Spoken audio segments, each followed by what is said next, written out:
Whenever you hear the term skill-based in Call of Duty, you probably tense up a little bit, right? We hear a lot about skill-based matchmaking in COD, but today I'm going to give you a skill-based topic that you'll enjoy. What about skill-based guns? What about the guns that are only good in hands of somebody who puts in the hours in the work? What is up, everybody? Jimmy or Chaos. Today we're going to be looking at the polar opposite of no-skill guns. Today, we're going to be looking at 10 of the best skill-based weapons in COD history. You let me know which of these guns you actually put the time into mastering. Drop a like on the video, and let's get started. At number 10, the 410 Ironhide in Black Ops Cold War. This gun is one of the weirdest in the game. It really is, but it was a ton of fun to use, and if you could get the hang of its weirdness, you could roll. It was classified as a shotgun, more of a lever-action precision rifle if you ask me, because it had a tiny hitbox and a very, very high damage profile, complete with short-range iron sights and optical attachments. So if you were going to go off with the 410 Ironhide, you would have to get really good at getting people in close and in mid-range situations before popping them and sending them back to the lobby before they could get a single shot off, which was obviously a lot harder said than done. And since this was one of the later guns released in DLC of Black Ops Cold War's life cycle, a lot of people never bothered to put the time into getting good, but I saw people putting up some insane gameplays and kill streaks with this thing, so I thought it was worth putting on the list. It's definitely a gun that is going to take a lot of getting used to, but if you had the skills, you would be rewarded. Before we move on, guys, I want to say a quick thank you. Thank you to each and every one of you that tunes into the content every single day. I read every single comment on the page, and I truly appreciate it. Also, the link is in the description if you want to join the Team Chaos Discord, which is active every day. We just crossed 300 members. I'd love to see you over there. At number 9, the P06 and Black Ops 3. Has to be one of the strangest guns in COD history, right? That's the part of the reason why people loved it. Now, granted, a lot of people hated it for it being so weird, but that's okay.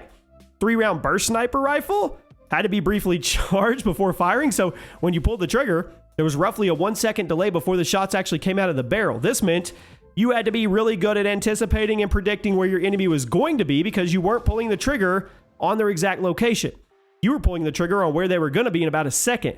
But if you were able to do that consistently and get good at staying ahead of your target, this thing was a beast. Like I said, 3-round burst, but every bullet of the burst was capable of instantly taking someone down. And if you were playing in objective mode where enemy players were traveling in packs, you could easily get 2 to 3 kills with a single burst, which that's pretty satisfying.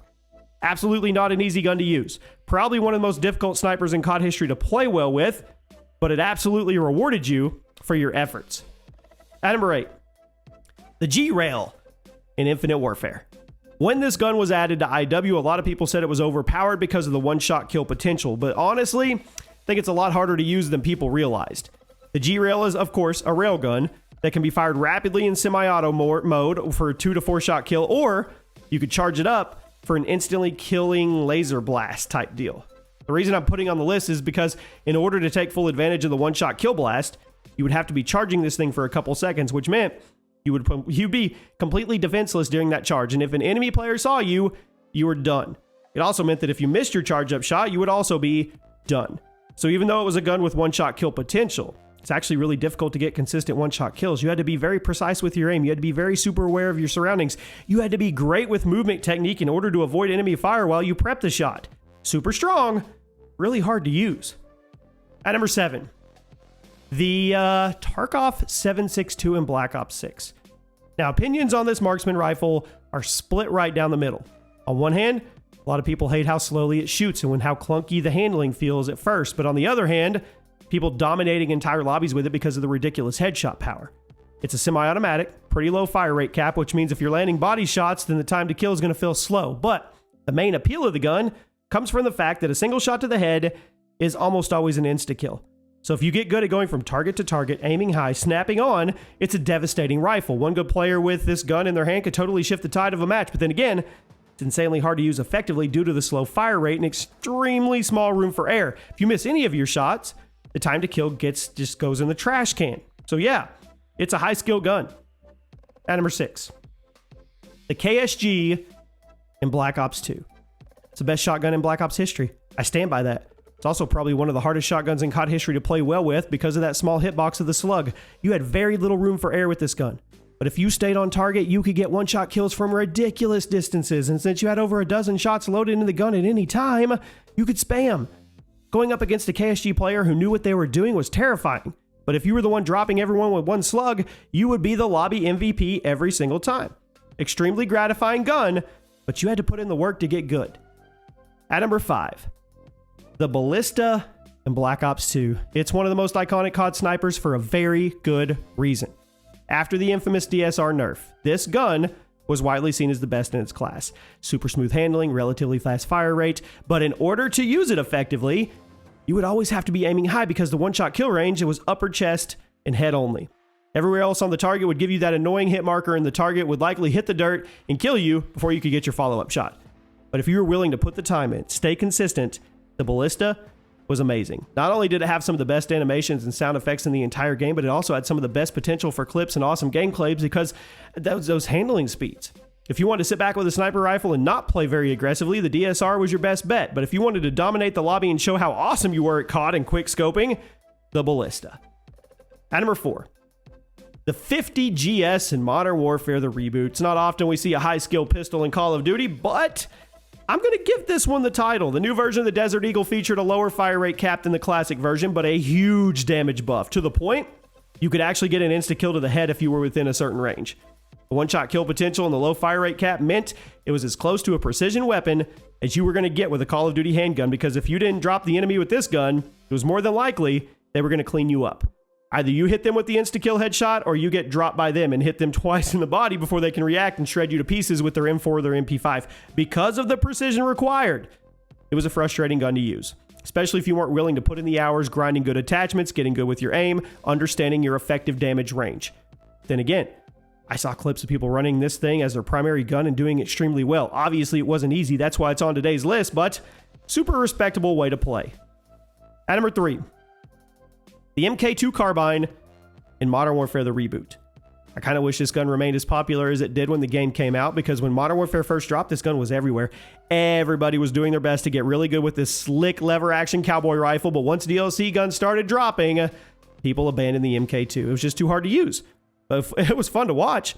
I could never use it very well. I couldn't, but I loved watching gameplays of people crushing it in lobbies.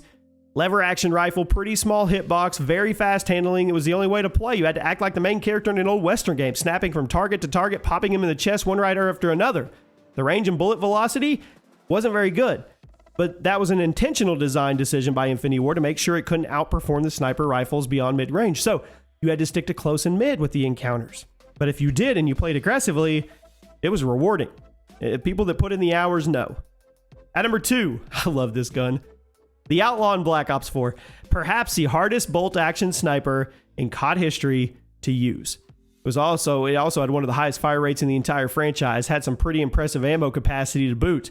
With tons of rounds in the gun at once and a high fire rate, you would think the Outlaw would be a fan favorite.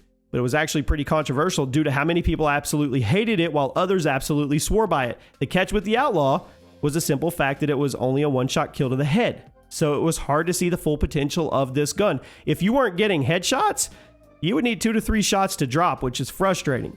But if you were someone like Pomage, who always aimed high and stayed consistent, it was insane. The clips that people got with this gun were literally impossible to get with basically any other bolt action in COD history.